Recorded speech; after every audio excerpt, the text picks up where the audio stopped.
respected judges, worthy opponents, and dear audience. Good morning and assalamu alaikum to you all. Today, I have been given a chance to debate on the topic, is the UN the mouthpiece of world powers? I strongly disagree with this topic simply because the UN was created to ensure smaller, less powerful nations had a say. It ensures peace, and to say it favors one country over the rest is an oversimplification of a much larger matter. Let's not forget, the UN was born out of the ashes of World War II to prevent such a catastrophe from reoccurring. It started signed by 193 member states, upholds the equality of all its members. So saying they favor one country without substantial evidence is a lie. Now, my opponents have pointed to the Security Council, where 5 permanent members, the US, UK, France, Russia and China hold veto power. Yes, this does tilt the power in their favor, but the Security Council is just one organ of a vast and dynamic system. What about the General Assembly, where every country has one equal vote? Both the USA and a small island like Tuvalu can vote. Size, economic power, and political influence do not matter. What about the International Court of Justice, which upholds the law? There is no favoritism there. Or the UN Human Rights Council, which frequently investigates and condemns human rights violations in powerful countries as well as small ones.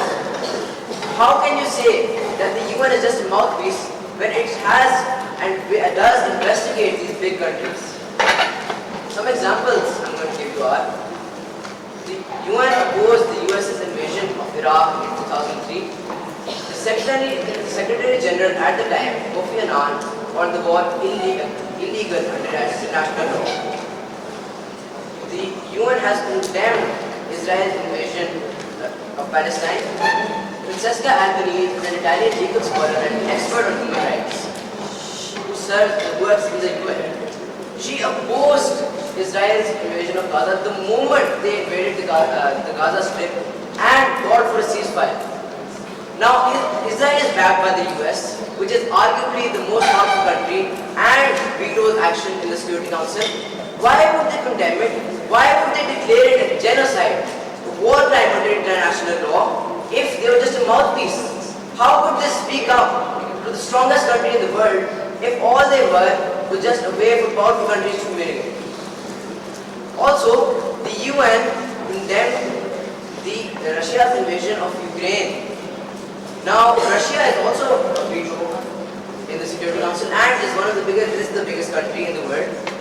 How would you say that the UN would just could oppose it while being a mouthpiece? The topic is the UN favors world powers, and as I told you, it has opposed all of these world powers.